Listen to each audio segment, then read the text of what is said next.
नमः। अथर्ववेदीय उत्तर गोपालतापनी उपनिषद।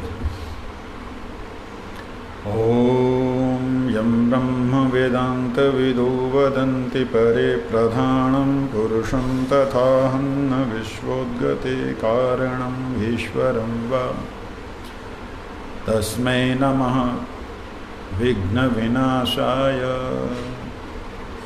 ओम कृष्णो वै सच्चिदानन्दघनः कृष्ण आदिपुरुषः कृष्णपुरुषोत्तमा कृशोहाऊकरमादिमूलं कृष्णसह सर्वकार्यकांशकृदादिष्मुखप्रभुपूज्य कृष्ण अनादि तस्मिन् झाण्ढन्तर्वर्ये यत् मङ्गलं तत् लभ्यते कृति। ॐ तत्सत्। ॐ भद्रं कर्णेभिः शृणुयाम देव भद्रं पश्येमाक्षभिर्यत्रः स्थिरैरङ्गैस्तुष्ट्वास्तनूभिर्वयस्येम देवहितं दयालु। स्वस्ति न इन्द्रो वृद्धश्रवा स्वस्ति न पूषा विश्वदेवा स्वस्ति नास्तक्षरयो अरिष्टिनेमि स्वस्ति नो बृहस्पतिर्दधातु। ॐ शान्तिः शान्तिः शान्तिः। ॐ कृषि भूवाचक शब्दो नभस्य निवृत्तिः वाचका तयोरैक्यं परं ब्रह्म कृष्ण इत्यभिधीयते।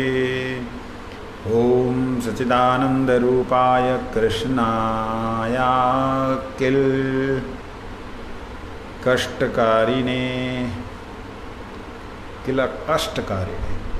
अष्टकारिणे नमो वेदांत वेद्याय गुरुवे बुद्धिसाक्षिणे।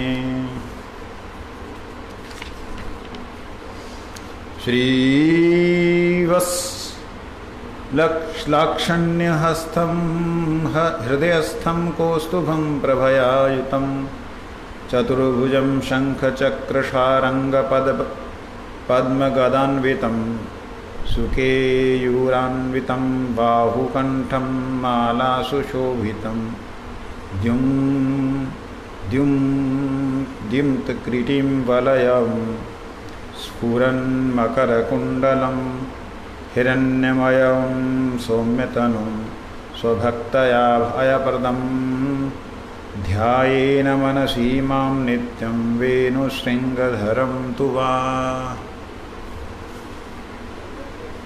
ॐ प्राणात्मने ॐ तत्सत्।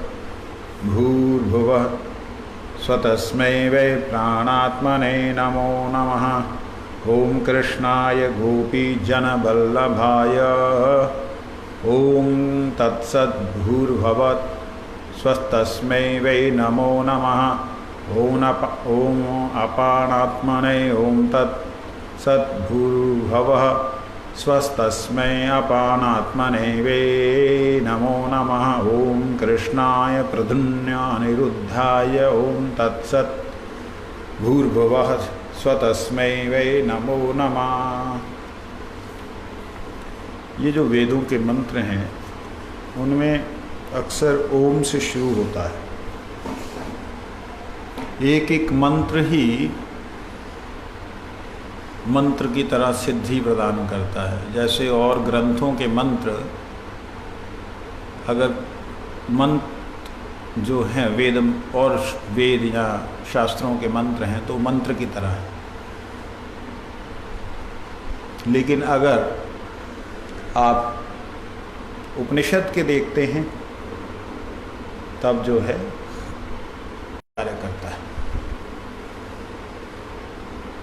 उससे सिद्धि हो सकती है।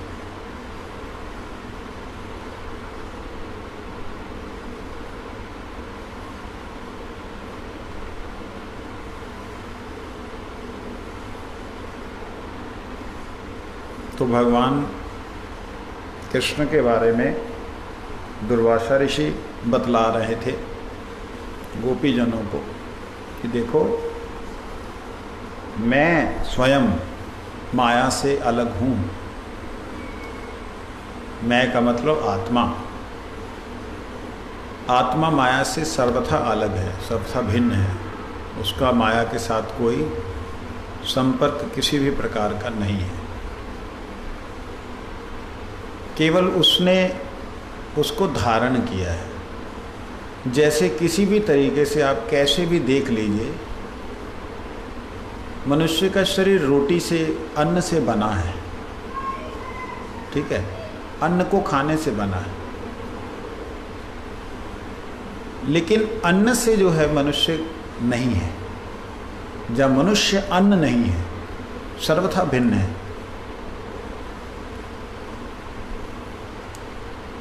कपड़े पहने हुए हैं, कपड़ा मनुष्य से पूरी तरह अलग है। कपड़ा ना भी पहने तो मनुष्य है, कपड़ा फट जाए तो भी मनुष्य है। जैसे मनुष्य कपड़े से अलग है, मनुष्य अपने भोजन से अलग है, इसी प्रकार से मनुष्य इस प्राकृत शरीर रूपी कपड़े से अलग है। आत्मा इस प्राकृत शरीर रूपी कपड़े से अलग है। और मन रूपी जो सूक्ष्म शरीर, अन्न जिससे कि वो भोजन करती है, उससे अलग है। तो कहने का अभिप्राय यहाँ पे जो दुर्वासा ऋषि बोल रहे हैं, उसमें अगर उसकी व्याख्या को हम जैसे बोल रहे वैसे चुपचाप कर दें तो मायावाद प्रदर्शित होता है।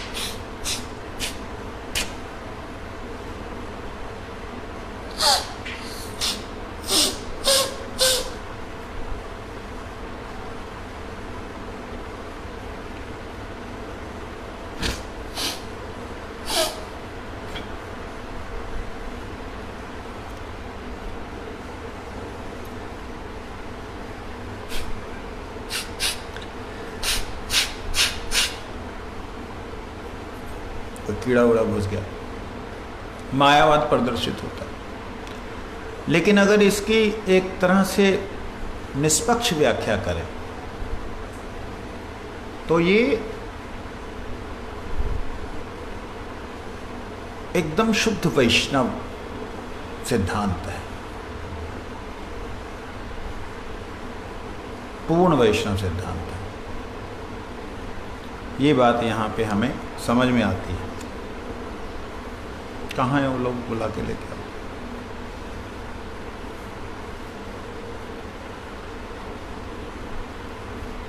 कैसे उन्होंने जो गोपियों को बोला कि देखो मैं तुम्हें बताना चाहूँगा, शरीर से मन पूरी तरह अलग है, विषयों से शरीर पूरी तरह अलग है, परंतु विषयों में शरीर लिप्त होता है, शरीर में मन लिप्त होता है, परंतु मन में आत्मा लिप्त नहीं होती। आत्मा मन से मन आत्मा से शक्ति तो ग्रहण करता है, लेकिन उसमें आत्मा का तनिक भी कोई भी दोष नहीं होता। उदाहरण के लिए जैसे अभी हमारे को विद्युत आ रही है, इलेक्ट्रिसिटी आ रही है, इलेक्ट्रिसिटी का कोई दोष नहीं है कि आपने उसमें उंगली दे दी, उसका दोष कुछ नहीं है, वो आपकी सावधानी है।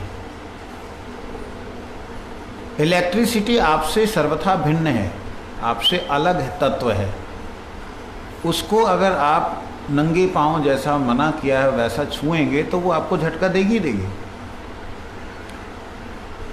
उसमें आप अभी गर्मी में हीटर जलाना चाहते हैं या पंखा, ये विद्युत विभाग के ऊपर कोई दायित्व नहीं है, कोई उसका ठेका नहीं है कि भाई तुम ये चला रहे हो तो आज आकर के पकड़ लेंगे, ऐसा कुछ नहीं। ये हमारे पे डिपेंड करता है कि हम उसका उपयोग कैसे कर रहे हैं। पंखा चला के कर रहे हैं, हीटर चला के कर रहे हैं, एसी चला के कर रहे हैं, जैसा कर रहे हैं।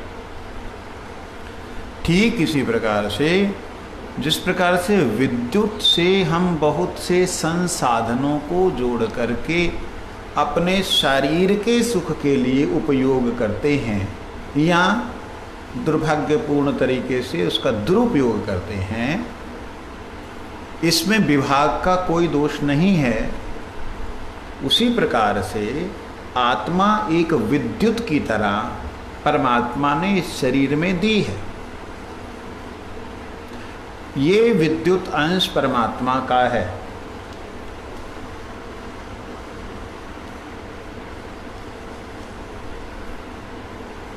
ये विद्युत अंश जो है किसका है? परमात्मा का। परमात्मा का अंश होने के नाते ये अविनाशी है, नित्य है, हमेशा है, सत्य है।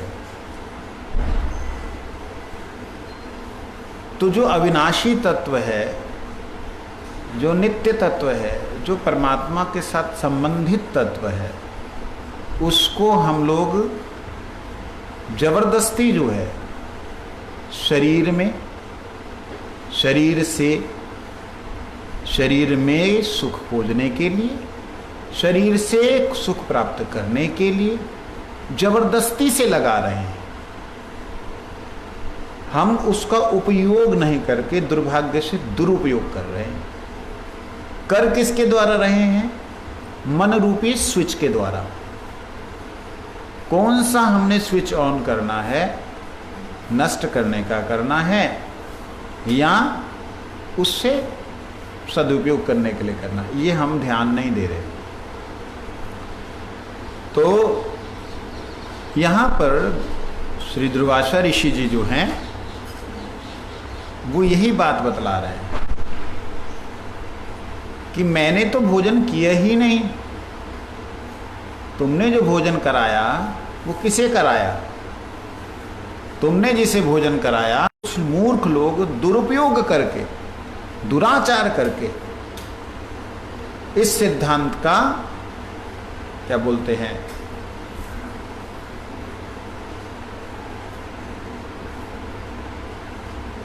इस सिद्धांत का सत्यानाश कर सकते हैं। कैसे?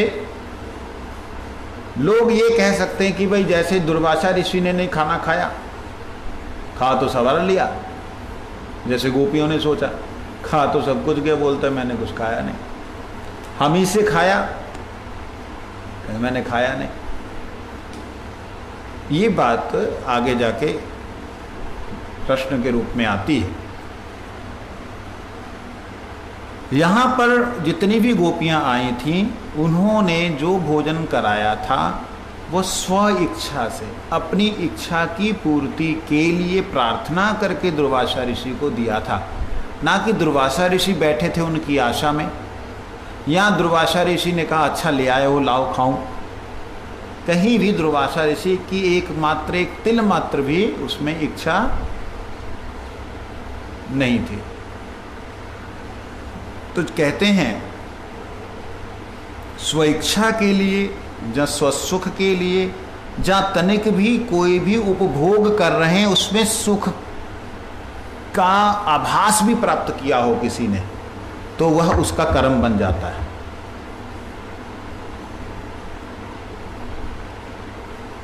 वो उसका क्या बन जाता है? कर्म। जैसे उदाहरण के लिए हमारे राजा जनक राजा हैं,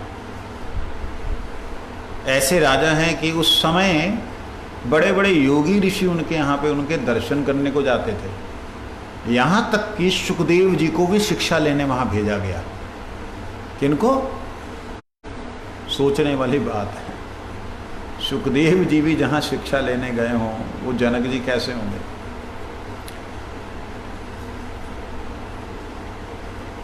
वो राजा होते हुए विदेह राज, नाम क्या था उनका? विदेह राज, बिना देह के राजा। जहाँ विदेह में, विदेहियों में वो राजा, विदेहियों में वो राजा का मतलब और भी ऋषि मुनि लोग अपने शरीर से आसक्ति रहित हो चुके थे, लेकिन उन ऋषियों के पास संसाधन नहीं थे भोग के। कोई व्यक्ति के पास वस्तु ना हो और वो व्रत कर रहा है, उसका व्रत उत्तम है, लेकिन वस्तु भरपूर हैं, भोग संपूर्ण हैं, लेकिन फिर भी वह व्रत कर रहा है, तो समझना होगा कि यह व्रती उन व्रतियों से श्रेष्ठ है जो व्रती साधारणतया व्रत कर रहे हैं।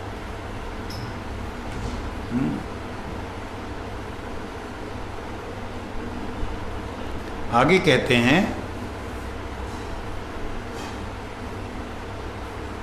सारे संसाधन होने पर भी जनक महाराज को जो विदेह कहा गया, बिना देह के कहा गया, क्यों कहा गया? क्योंकि उन्होंने हमेशा ये सोचा कि मृत्यु ये रही, ये जीवन, ये निश्वास मृत्यु, इतना नजदीक से देखते थे जन्म और मृत्यु को। जो मृत्यु को निश्वास समझते थे, छोड़ना, श्वास लेना जन्म समझते थे, जीवन मिल गया, इतने नजदीक से जो देखते थे, जिसके कारण से बड़े बड़े योगी ऋषि तपस्वी उनके धाम में जाके, उनके यहाँ आ जा करके भजन करते थे, रहते थे। आप देखिए, रावण त्रिलोक को उसने जीत लिया, दशरथ जी के साथ भी युद्ध किया, लेकिन जनक जी ने अस्त्र नहीं उठाया, जनक जी के नज़दीक नहीं फटक पाता था। उसकी सारी की सारी शक्तियाँ, सारी की सारी ऊर्जा जनक जी के जनकपुरी से बाहर ही रहती थी। मालूम है, इतना वैभवशाली विदेहराज कि वो उनके बिना अस्त्र उठाए महादानव रावण उनके राज्य में प्रवेश नहीं कर पाता था, उसका समर्थ नहीं होता था। तब कारण क्या ढूंढा गया? उसने ऋषि मुनियों को पकड़ा, जो जाने वाले थे उन सबको पकड़ पकड़ के कहते तुम बताओ। कहते देखो, वो राजा ऐसा पवित्र राजा है कि उसकी छाया भी तुम्हें नष्ट कर देगी, इतना है उसका पवित्रता। तो ठीक है, तुम्हारी कुबुद्धि जब तक रहेगी तब तक तुम नहीं जा सकते, सद्बुद्धि नहीं होगी तब तक प्रवेश भी नहीं कर सकते। मैं तुम्हारी सद्बुद्धि करता हूँ। उन सब महात्माओं की रक्त को काट काट के घड़े में भरा उसने कि संत तो जा सकता है, संत का खून तो जा ही सकता है, तो तुम्हारे खून जाएगा भरा। और कुछ महात्माओं के कंधे पे उसे लाद करके बोला कि जाओ, इसको जो उनकी यज्ञ स्थली है उसके अंदर दबा दो। उस वक्त नियम था यज्ञ का, ये हाथ से, ऐसा हाथ, उन लोगों का हाथ, उन लोगों के हाथ के अनुसार 10 हाथ 10 दिशाओं में, ऊपर नीचे और 8 दिशाओं में, कहीं भी किसी के घर नहीं होना चाहिए, कोई रहने वाला, सोने वाला, खाने वाला जीव नहीं होना चाहिए, किसी भी चींटी का, किसी का भी घर नहीं होना। तो इसीलिए पहले ज़माने में जब यज्ञ हुआ करते थे तो यज्ञ भूमि पूरी तरह अलग होती थी, यज्ञ भूमि का पूरी तरह सिंचन किया जाता था, उसको छाना जाता था, बालूका से उसे बनाया जाता था। तो विदेहराज के यहाँ पे उसने डाल दिया, वहाँ से सीता जी का प्राकट्य हुआ है। सीता जी जो हैं, शीत शब्द का अर्थ भी होता है रक्त से उत्पन्न हुई। सीता का एक अर्थ होता है जो जिसके समान ही कोई नहीं हो। तो उन विदेहराज के सामने महादानव रावण भी जाने में असमर्थ था। तो फिर उस वक्त कैसे पहुंच गया? जब स्वयंवर हो रहा था उस वक्त श्रद्धा से गया था कि भाई उसका दर्शन तो करूं कि ऐसा कौन महान है, और उसका दर्शन तो करूं जिसके लिए ये। लेकिन देखो, उठाने लगा, उसका दंभ बिल्कुल काम नहीं किया। जिसने कैलाश को अपने मस्तक पे धारण कर लिया वो धनुष नहीं उठा पाया।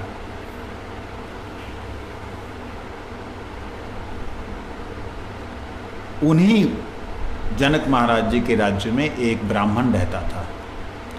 उस ब्राह्मण के मन में आया महाराज के यहाँ बड़े बड़े योगी ऋषि आते हैं, मैं ब्राह्मण हूँ, उच्च कुल का ब्राह्मण हूँ, सरल ब्राह्मण था और सीधा ब्राह्मण था, उच्च कुल का ब्राह्मण हूँ, मेरे को लोग पूछते ही नहीं कुछ, मैं इतना विद्वान हूँ, मैं जानते ही नहीं मेरे बारे में कोई। एक काम करता हूँ, सभी लोग तो प्रश्न पूछते हैं, मैं भी प्रश्न पूछता हूँ जिससे महाराज जवाब ना दे सके। तो वो गए, महाराज एक प्रश्न था, तो जनक महाराज बोले, हाँ बोलिए ब्राह्मण देव। आपको सारा जगत विदेह राज कहता है, मगर आपका तो देह है, शरीर है, आप विदेह राज कैसे हैं? दोनों जने कहाँ हैं?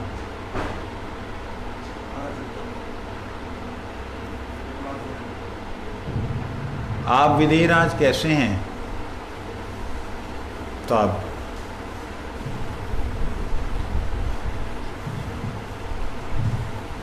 जनक महाराज ने बोला कोई बात नहीं, आप कल को भोजन के लिए आइए, आपको फिर बताएंगे।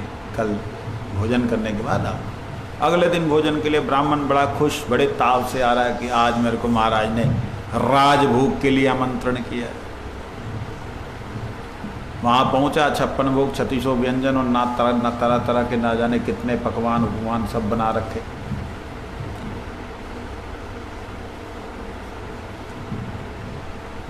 राजा आए, प्रणाम किया, इस ब्राह्मण ने आशीर्वाद दिया।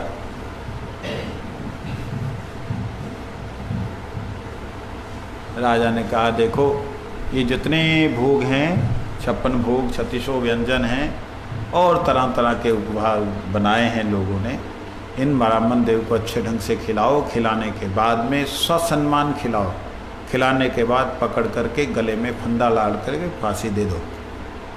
वो घबराया, वो बोल के चले गए। कहते बोल जाते जाते बोले खिलाना, हर चीज़ को जरूर खिलाना। हाँ जाओ, बोलो। आओ, इसका दिमाग खराब हो गया, गले में फांसी का फंदा दिख रहा है और खाना उसको हजम होगा ना, खाना उसको टेस्ट आएगा, पागल हो गया। कहते महाराज महाराज सुनो तो सही, महाराज मेरे प्रश्न का जवाब मिल गया। कहते महाराज तो चले गए। अब वो मंत्री दोनों पास में है, खा भाई, खा इसको। कहता मेरे को कोई प्रश्न का जवाब नहीं चाहिए, मेरे प्रश्न का जवाब मिल गया, मुझे मालूम होता कि यही जवाब है तो मैं नहीं करता ही नहीं। कहते चुपचाप खा, उसको ज़बरदस्ती खिला रहे। महाराज मेरे को अरे एक एक चीज़ खानी है। अब उसने एक एक चीज़ एक एक चुटकी भर कर लेकर फटाफट खाया। कहते मेरे को महाराज से मिला दीजिए, महाराज से बाद में मिलेंगे, चलो फांसी के तख्ते पे। प्रश्न हुआ क्या जनक महाराज के राज में फांसी होती थी? किसी ने एक बार ही प्रश्न कर दिया, क्या जनक महाराज के राज में फांसी होती थी? सूली पे चढ़ाना। कहते जनक महाराज के राज्य में कभी किसी को फांसी नहीं हुई। इस बात का ढिंडोरा पिट गया कि जनक जी ने जो है वो कल के ब्राह्मण को जो प्रश्न जिसने किया था उसको फांसी की सज़ा सुना दी है। कहाँ से लीक हुई बात भगवान जाने। राज्य के अंदर की बात बाहर तक पहुँच गई। अब महाराज जी ने फांसी के तख्ते पे लटक गए तो महाराज जी को लेके आए। महाराज आदेश कीजिए। वो ब्राह्मण कहता महाराज मेरे प्रश्न का जवाब आपने पूरी तरह बिल्कुल दे दिया है और मैं समझ गया हूँ, पूरी तरह समझ गया हूँ कि आप विदेहराज हैं, आप थे, आप ही रहेंगे और कोई नहीं हो सकता। कहता महाराज रुक जाइए थोड़ा सा, सूखे मेवे लेके आए, सूखे मेवे इनको खिलाओ, काजू किशमिश बादाम लेके आए, सामने रखे। अरे महाराज क्यों आप मेरा मजाक उड़ा रहे हैं? हम समझ गए हैं, हमारा जवाब मिल गया है, आप हमें क्षमा कीजिए, मेरे को भोजन कीजिए। अब उसने बड़ी बड़ी आंखें की, जल्लाद ने भी और उन्होंने मंत्रियों ने खा, चुपचाप खा इधर से, और एक ही उठा उसने कैसे भी खाया। तब महाराज ने पूछा अच्छा देखो हे ब्राह्मण देव, आपने इतने सारे सुंदर भोजन किए, उनमें से क्या अच्छा लगा बताइए, आपको और वो ला के दें। तब उसका माथा खराब हुआ। कहता महाराज मजाक की हद होती है, आपने उपहास का एक पात्र मेरे को बना दिया। मुझे बताइए कोई आदमी के सिर पे फांसी लटक रही हो, मृत्यु सामने नजर आ रही हो, तो क्या वो इन उपभोगों को भोग कर सकता है? उसके तो प्राण ही नहीं रह रहे शरीर में। मेरे को तो पता ही नहीं लग रहा मेरा शरीर है भी है कि नहीं है। मेरे को तो ऐसे लग रहा है मैं हूं भी कि नहीं हूं, एक एक भोग तो मुझे काटने को आ रहा है। तो कहते ब्राह्मण देव ऐसा क्यों हुआ? मृत्यु मेरे को सामने नजर आ रही है। आपको आज नजर आ रही, मेरे को हर समय नजर आती है। ओहो, ब्राह्मण का माथा ठनका, कहते हे महाराज, चरणों में गिरने लगा। कहते नहीं ब्राह्मण, आपका स्थान मेरे मस्तक पे है, आपने सही प्रश्न किया।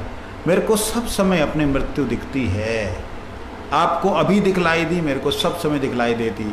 इसलिए जीवन यापन करने के लिए मात्र मैं भोजन करता हूँ, जीवन यापन करने के लिए मात्र मैं शयन करता हूँ। आहार निद्रा संख्या नाम गान नति भी कला, संख्या पूर्वक नाम गान नति भी काला वासानी कृतो, निद्रा आहार विहार कादि विजितो चात्यंत दीनोचयो। निद्रा आहार विहार आदि और जो कुछ भी है, इनको जिन्होंने विशेष रूप से जीत लिया, वंदे रूप सनातनो रघुजुगो सृजीव गोपाल, वो हैं इस धरातल के ऊपर। शरीरधारी होने पर भी शरीर ही नहीं है, धारण करने पर भी शरीर ही नहीं बने हुए। शरीरी और शरीर धारण करने वाला दोनों में अंतर है।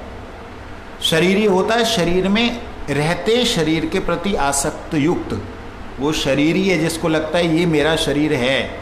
शरीरधारी होता है कपड़ा ओढ़ा हुआ है, किसी को जरूरत होगी उतार के दे देंगे। जैसे हमारे ददीची मुनि ने किया, जैसे जरूरत पड़ने पे हमारे महात्माओं ने, रघुनाथ दास गोस्वामी ने एक दो ना मट्ठा पी करके रहे, जैसे सनातन गोस्वामी इत्यादि केवल मात्र एक दिन जो मधुपुरी करते, वो मधुपुरी जब तक खत्म ना हो जाती तब तक दूसरे दिन मधुपुरी करने नहीं जाते।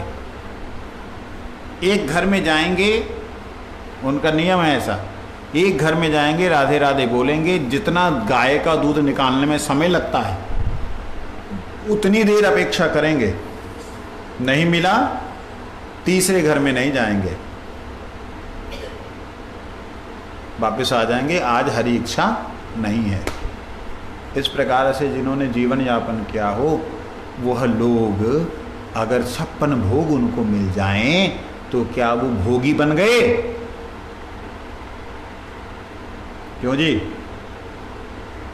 जिनका गुजारा पड़ी हुई टुकड़े को, सूखे टुकड़ा, सनातन गोस्वामी पाद का कपड़ा ठीक करो, जो सूखा जो बाटी पड़ी हुई है उसको पानी में डाल करके उसको कूट करके जो गोपाल जी को भोग लगाते हों, उनके यहाँ पे 56 भोग और 36 व्यंजन बन रहे हों, तो क्या उनको उनका भोगी माना जाएगा? क्यों नहीं माना जाएगा? क्योंकि वो खा ही नहीं रहे, भोग कर ही नहीं रहे। सुदामा जी महाराज, भगवान ने बड़ी सी नगरी बना दी, सुदामापुरी बन गई, बहुत बड़ा, इतना बड़ा बना कि मानो द्वारिका ही दर्शन हो रही हो, ऐसा बन गया। और उस समय सुदामा जी ने क्या नियम बनाया कि जो भिक्षा पहले करते थे वह भिक्षा का अन्न ही खाएंगे। ठाकुर जी के लिए जो भी घर में संपदा है, जो वस्तु हैं, जो अन्न है, उनसे 56 भोग बनते हैं, 36 व्यंजन बनते हैं, लेकिन वह खुद सिर्फ वही खाएंगे जो भिक्षा में मिलता है। ऐसा सुदामा जी ने नियम बना रखा है। नित्य प्रति मिलता है, उसको ला करके भगवान जी को अर्पण करते हैं दूर से, जय जय बोल करके, हे जय जय, आप थोड़ा सा देख लीजिए, दृष्टिपात कर लीजिए, आपके लायक नहीं है, आप तो भोजन कीजिए। वो और पत्नी सुशीला, मजाक नहीं है, हम लोगों को संसार के भोग मिलते तो हम लोग मस्त हो जाते हैं, जय रबड़ी दैट दैट दैट दैट, ऐसे जैसे पता नहीं रबड़ी देखी ना हो। संतों का जीवन इसीलिए श्रवण करना चाहिए, उससे जीवन जो है बड़ा ही शुद्ध विशुद्ध होता है। सुदामा जी वही भिक्षा का चिड़वा मिल रहा है, किंकनी मिल रही है, लोग उनको, आज सुदामापुरी तो रईसों की हो गई, लोग उनको अच्छा देना चाहते, कहते नहीं मैं वही सुदामा और तुम मेरे वही मित्र हो, मेरे मित्र जो तुम्हारा पहले बचा हुआ मिलता था वही हमें को दो, हमें अभिमान मत होने दो। तो मित्र बोलते भैया जैसा सुदामा चाहे वैसा करो। तो वही तंदुल जो टुकड़ा टुकड़ा पहले मिलते थे उसी को लोग देते कि सुदामा प्रसन्न रहें, और उसी को लेकर के वो बना करके ठाकुर जी को दिखाते। बच्चों के लिए 56 भोग 36 व्यंजन, लेकिन पत्नी और वो दोनों उसी प्रसाद को पाते जो बाहर से भिक्षा में आया है। अब बताइए, ये इतने बड़े राजा बने हुए सुदामा जी महाराज, क्या ये राजा हैं? क्या ये भोगी हैं? यही बात दुर्वासा ऋषि कह रहे हैं कि ना मेरा ये शरीर है, ना मैं ये शरीर हूं, ना इसने जो भोग किया है वो मैंने किया है, जो इसने सुख लिया है वो मैंने सुख नहीं लिया है, मेरा इससे कोई भी मतलब नहीं है। ये प्रैक्टिकली बोल रहे हैं, आज के ढोंगी लोगों की तरह नहीं कि इन बातों को सुनकर के लाइसेंस ले ले भाई मैंने तो कुछ किया ही नहीं। जैसे ओशो ने बोला, कहते शरीर तुम्हारा पूरी तरह अलग है। मेरे को उनके एक चेले ने बोला था, शरीर तुम्हारा पूरी तरह अलग है, शरीर जो क्रिया करता है उसको करने दो, उसको जो चाहिए दे दो, तुम उससे निर्लिप्त रहो, साक्षी भाव से रहो। उस दुराचारी ने ये जो महापुरुषों का अवस्था है उसको अपने दुराचार में प्रयोग किया।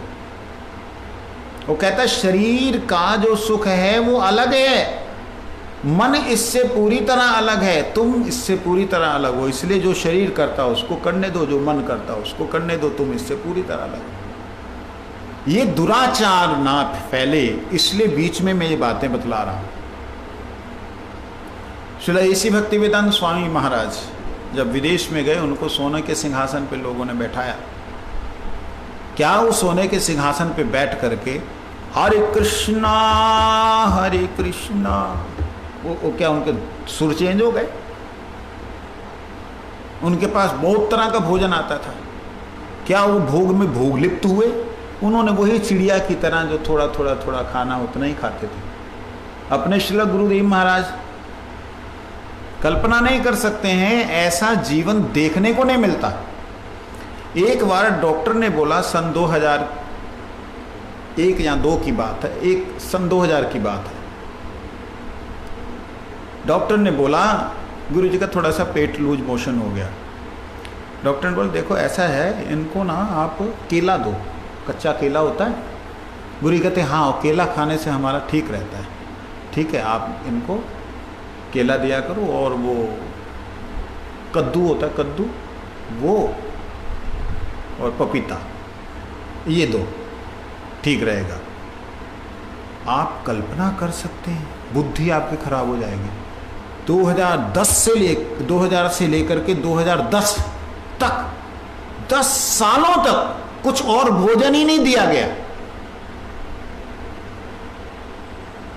मूर्ख शिष्यों ने यह सोचा कि इससे ही गुरु जी का शरीर ठीक रहता है, और डॉक्टर ने टाइम बीइंग के लिए बोला था, समय के लिए बोला कि चलो ये दे करके आप, वो इतना दिन निकाल दिए। गुरुजी ने एक सिंगल टाइम नहीं बोला कि क्या बात और कुछ नहीं दे रहा, और कुछ मना किया डॉक्टर, ऐसे तक कभी नहीं बोला। मतलब वो क्या भोगी थे,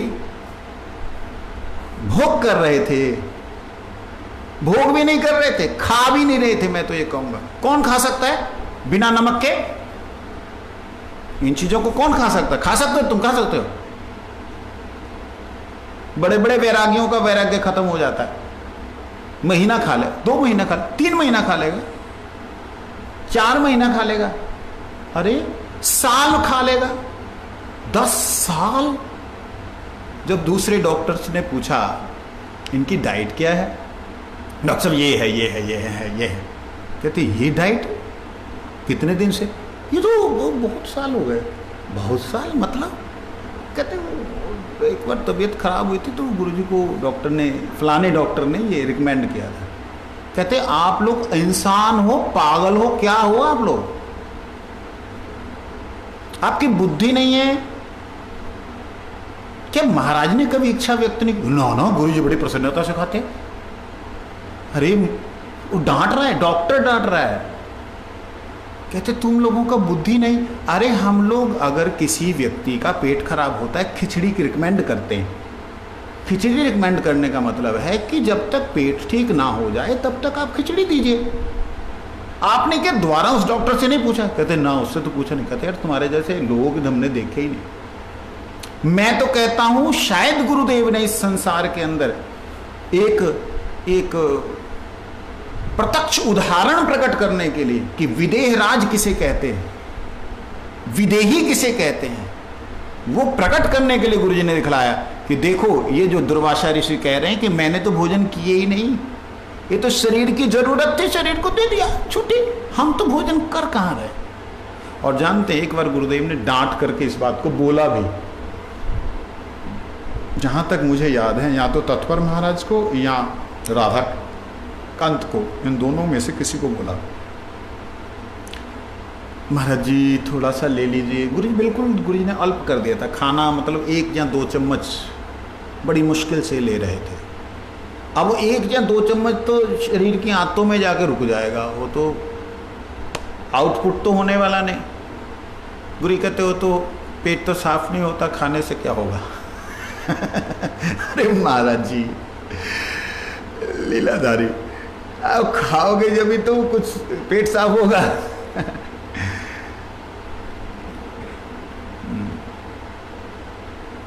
तो गुरु जी कहते तो होता नहीं, क्या करना, खाने का पेट में डालता रहेगा, डालता रहेगा, डालता रहेगा। तो लोगों ने प्यार से समझाया, गुरु महाराज जी देखो नहीं खाने से बहुत मुश्किल होता है, शरीर को कष्ट होगा। तो गुरु जी कहते हैं तुम क्या समझता है? गुस्से हो गए एकदम, क्या समझता है? हम नहीं खाने से मर जाएगा? हमारा ये ऋषि मुनि लोग, हमारा रूप सनातन गोस्वामी 1 दोना मत्था पिया, उसी से रह गया, हम पानी पी के भी रह सकता। गुरु जी ने उस दिन अपना स्वरूप दिखलाया, तुम समझती क्या हो मुझे? मतलब ये दिमाग में तब तक नहीं आया था, हमारे दिमाग में भी स्ट्राइक नहीं किया था कि गुरु जी क्या खा रहे क्या नहीं खा रहे, हमने कभी सोचा भी नहीं। ये इनडायरेक्ट वे से उन्होंने उन 10 सालों के बारे में बोला कि तुम समझते क्या हो कि मैं क्या खा रहा हूं, मैं कुछ खा भी रहा हूं कि नहीं, मैं उनको बिना खाए भी रह सकता था। तो एक ऐसी अवस्था होती है, मैं इसलिए इस बात को क्लियर कर रहा हूं, कृपया इन ऋषि महापुरुषों की बात को उल्टा सीधा मत लीजिएगा कि जैसे उन्होंने बोल दिया जी मेरे शरीर ने तो खाया नहीं, मैंने खाया नहीं, शरीर ने जो खाया उसने कोई, मन ने उसका भोग नहीं किया। ऐसा मत सोचिएगा, ये बात समझने वाली है कि आप लोग जड़ बुद्धि हो, आप ऋषियों की बात का अनादर कर सकते हो। ओह मैं थोड़ी खाता, मैं थोड़ी मारया, आता शरीर ने मारया। तुम लोगों का बुद्धि जो है ना वो सांसारिक है। अगर देखना है तो श्रील गुरु महाराज को देखो, भक्ति सिद्धांत सरस्वती गोस्वामी ठाकुर प्रभुपाद जी को देखो, उनके शिष्यों में कई ऐसे महापुरुष हुए। मैंने अभी स्वामी महाराज का नाम भी लिया, श्रीधर देव गोस्वामी महाराज जी, परम गुरुदेव। हमारी माता रोटी बनाई परम गुरु जी के लिए कई बार। कैसी रोटी थी? ये इतनी सी रोटी, एक कटोरी के माफिक, और इधर से उधर नज़र आना चाहिए रोटी में, मतलब अगर लाइट जल रही है तो उधर लाइट नज़र आएगी, इतना पतली रोटी। और रोटी कितनी खाते थे जी? हैं? 4 रोटी। 4 रोटी का मतलब वो वाली 4 रोटी का मतलब इतनी, वो वाली 4 रोटी मतलब 4 तुम्हारी जो वो होती नहीं है गोलगप्पे पतले वाले, 4 गोलगप्पे के बराबर रोटी। मतलब हमारी एक रोटी में से 5 रोटी बनेंगी। हम जो रोटियां पाड़ रहे हैं, चलंत भाषा में अगर बोला जाए, ब्रज भाषा में, उनकी 5 रोटी बनेंगी। मतलब परम गुरु जी सिर्फ 4 रोटी, वो भी कहने के लिए हमारी एक रोटी से भी कम भोजन करते थे। और क्या करते थे, उबला हुआ खाते थे। कोई ऐसा नहीं भोग ले रहे हैं, मौज कर रहे हैं, अरे गुरु बन गए तो ले भाई मेरे पैरों को ही धो धो के पिए जाओ।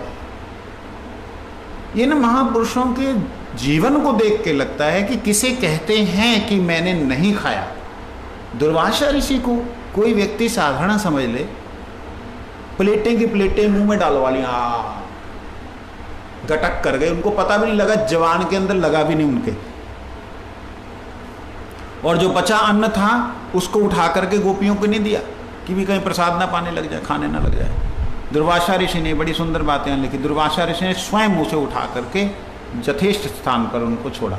और बचा अन्न क्या था कि जितना भी अन्न ला रहे थे उन अन्न में से एक कुछ भाग निकालो, कुछ भाग गोग्रास निकालिए। हमारे यहाँ तो गोग्रास जो निकालना ही बंद हो गए। पहले हमने देखा था बचपन में, इतना सा टुकड़ा पहले निकालते थे ऋषि लोग, मुनि लोग, सब लोग, वो गोग्रास। गोग्रास का एक दूसरा तरीका होता है, जब आप बना रहे हैं, बनाते हुए एक मुट्ठी निकाल करके छोड़ दिया, ये भी होता है मुष्टि भिक्षा की तरह। और फिर अलग से अगर गायों के लिए जैसे यहाँ पे भोग लगता है, एक तरह से होता है, वो एक अलग तरीका है। और बाकी हमारा जो ठाकुर जी का प्रसाद बचता तो गायें लेती हैं। तो ये प्रत्येक घर में होना चाहिए। तो उन ऋषि ने पहला जो भी आया कि उसका प्रथम अंश जो है गायों के लिए, फिर उसके बाद में उन्होंने लिया, लेकिन खाने पर भी उन्होंने सुख नहीं लिया। नमक मीठा इन सब का उन्होंने सुख नहीं लिया। सुख लिया तो उन्होंने दूब घास के रस का ही लिया। इसलिए दुर्वासा ऋषि यहाँ पे जो बात कह रहे हैं, तुम किनकी बात कर रहे हो? ये जो स्थूल शरीर है, ये शरीर के सुख की बात तो छोड़ ही दो। सूक्ष्म शरीर, मन बुद्धि अहंकार, उस शरीर के सुख की बात भी नहीं हम करते। उनसे भी जो परे आत्मा है, कहते उस आत्मा से, वो आत्मा अंतर्यामी मैं हूं, वो आत्मा अंतर्यामी मैं हूं। और तुम्हारे जो श्याम सुंदर हैं वो तो उन सभी आत्माओं के अंतर्यामी हैं। यहां पे ये बात कह रहे हैं, वो स्थूल, वो समष्टि के स्थूल, व्यष्टि के स्थूल और सूक्ष्म के कारण हैं। हम तो समष्टि और व्यष्टि के अंदर हैं। समष्टि और व्यष्टि क्या होता है? समस्त और व्यष्ट, समस्त सृष्टि और व्यष्टित सृष्टि। जैसे संपूर्ण ब्रह्मांड जो बाहर नजर आ रहा है, वो एक तरह से इंडिकेशन हमारी बॉडी के अंदर भी है, हमारे शरीर में भी एक तरह से उसका क्या बोल सकते हैं, इशारे के रूप में है। हम 84 लाख योनियों को भुक्त करके मनुष्य का शरीर प्राप्त करते हैं। ये बात जो कही गई है, इसको अगर प्रैक्टिकली देखा जाए, जब मनुष्य जो शरीर धारण करने से पहले की स्थिति को देखता है, माता के पिता के नासिका के द्वारा, प्राणवायु के द्वारा अन्न में प्रविष्ट करके जब वो शरीर धारण करता है जल का, तब तक उसके कितने शरीर धारण हो जाते हैं। और जल जंतु तक में वो कितने शरीर धारण कर लेता है, जब तक कि वो चने की तरह जो है अपना रूप धारण नहीं करता। वो जल जंतु बन करके उसके जो है पिता से माता तक जल जंतु बन करके ही वो रहता है। वो उतने में कितने ही जीवन वो धारण कर जाता है, कितने ही तरह के छोटे छोटे छोटे छोटे छोटे छोटे, जो कि इनडायरेक्ट वे से अगर बाहर देखेंगे तो डायरेक्टली आपको जंतु नजर आएंगे। मैंने साइंस की मेरे को बड़ा ज़्यादा वो रहती थी, तो उसमें जैसे बड़ी बड़ी मछलियां हैं, एक मछली दूसरे को खा जाती है, ऐसे ही ये छोटे छोटे छोटे छोटे बैक्टीरिया जो हैं वो एक को दूसरे को खा जाते हैं, खा करके अपना जीवन जीते हैं। इस तरीके से जलजा नवलक्षाणी स्थावरा लक्षविंशति कृमियोर उद्देश्य स्थावरा लक्षविंशति, इनमें से जो हड्डियां हैं, उन हड्डियों के जो बने हुए जोड़ हैं, उन जोड़ों को कैसे बनाया गया है, कैसे बने हैं। एक तरह से जो बाहर समष्टि और ये व्यष्टि है, ये एक तरह से प्रत्येक शरीर के अंतर्यामी वो हैं। और ये जितने भी शरीर जिन ब्रह्मांड में हैं, उन सारे ब्रह्मांड के अंतर्यामी जो हैं, जो कारण हैं, हे गोपियों, वो श्याम सुंदर हैं। ये दुर्वासा ऋषि कह रहे हैं।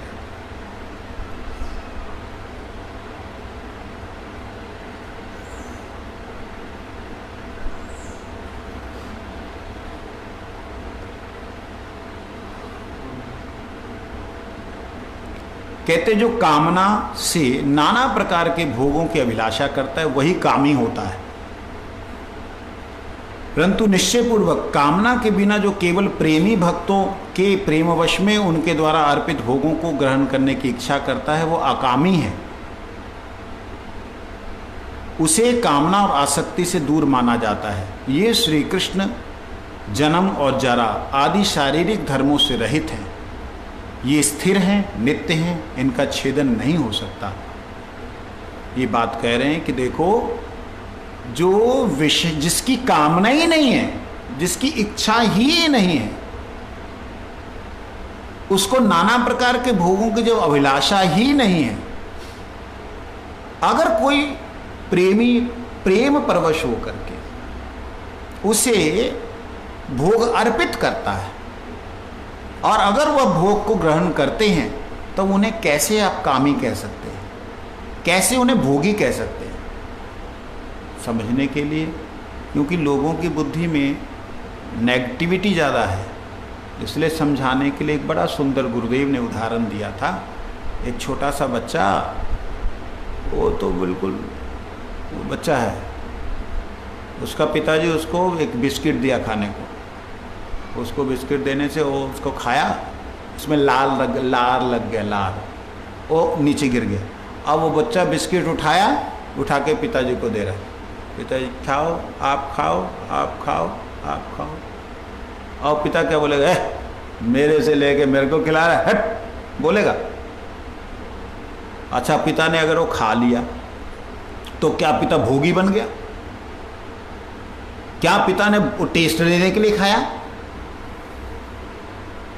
वो प्रेमी के प्रेम की परवशता को भोग नहीं कहते हैं। इसलिए श्री कृष्ण पूर्ण ब्रह्मचारी हैं, क्योंकि तुम कह रही हो कि आप हमारे साथ नृत्य करो, आप हमारे साथ विलास करो। वो तुम्हारे साथ नृत्य और विलास कर रहे हैं, तुम कह रही हो, उनका तनिक मात्र भी इच्छा नहीं है। जैसे पुत्र बोलता, पापा पापा पापा घोड़ा बनो, घोड़ा बनो, घोड़ा बनो। अब बाप बेचारा घोड़ा बन जाता, हाँ ठीक, बैठ जा बेटा, हाँ टंग टंग टंग, वो तो टिंग टंग कर रहा है। क्या वो बाप उसका घोड़ा बना हुआ है? क्या वो घोड़ा है भी?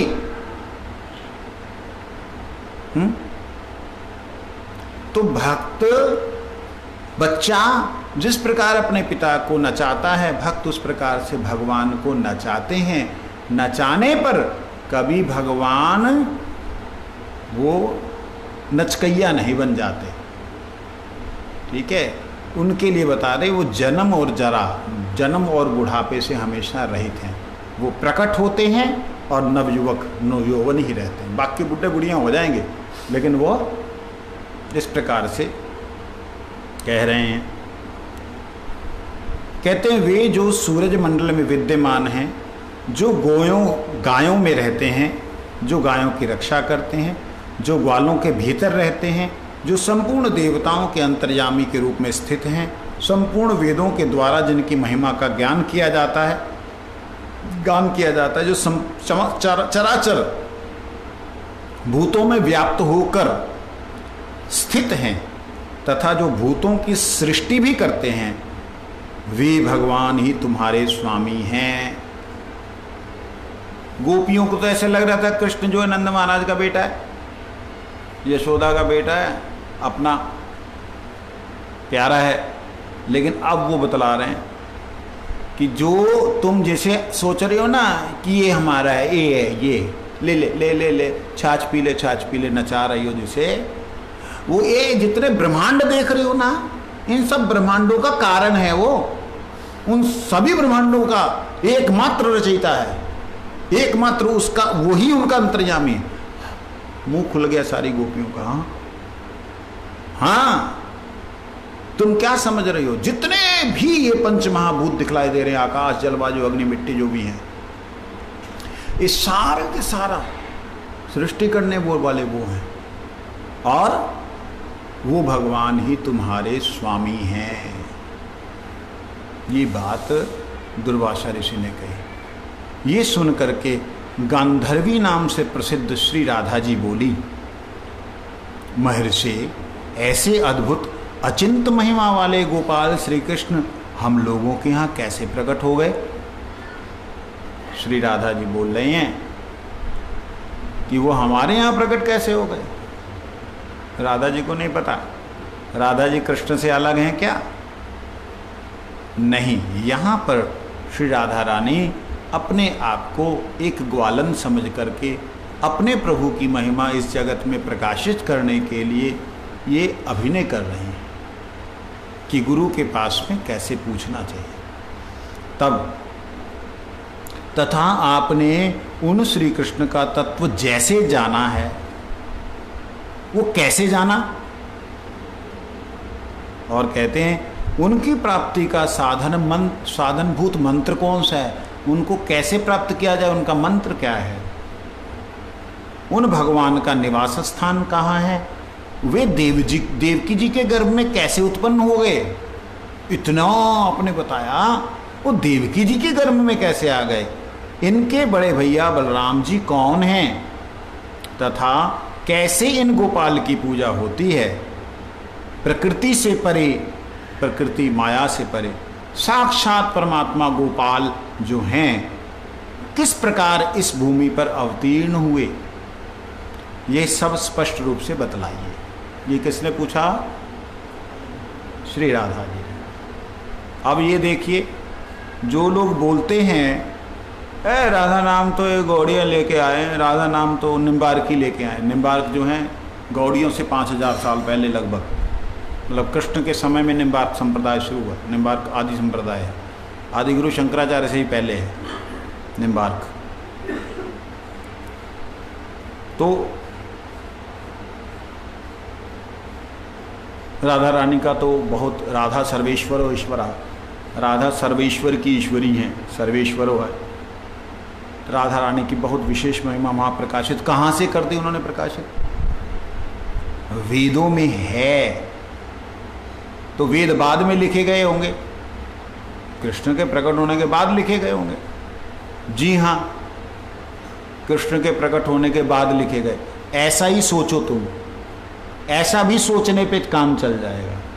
लेकिन वेद पहले ही प्रकट हुए हैं, जिस प्रकार से वाल्मीकि रामायण पहले प्रकट हुई भगवान से, और कैसे कैसे क्या क्या हुआ है उन्होंने सारा वर्णन भगवान के प्रकट होने से पहले कर दिया। उसी प्रकार से यहाँ भी वेदव्यास जी महाराज ने सब कुछ देखा कि क्या क्या हो रहा है, क्या क्या हो रहा है। एक फिल्म बनने से पहले, एक फिल्म को एक्टिंग करने से पहले उसको लिखा जाता है, उसके डायलॉग्स लिखे जाते हैं, उसकी सिचुएशन लिखी जाती है, उसकी एक्शंस लिखे जाते हैं। वो सारा कुछ लिखने के बाद में डायरेक्टर उसे डायरेक्ट करता है। राइटर तो राइटर है, राइटर वेद व्यास जी हैं, उन्होंने राइट कर दिया, लिख दिया। लेकिन उसके बाद डायरेक्ट जो करने वाले हैं वो भक्त हैं, उन्होंने एज इट इज़ डायरेक्ट किया, जैसे जिसका नाम लिया वैसे उन्होंने पात्रता अपनी निभाई। वांछा कल्पतरुभ्यश्च कृपा सिंधुभ्यश्च पतितानां पावनेभ्यो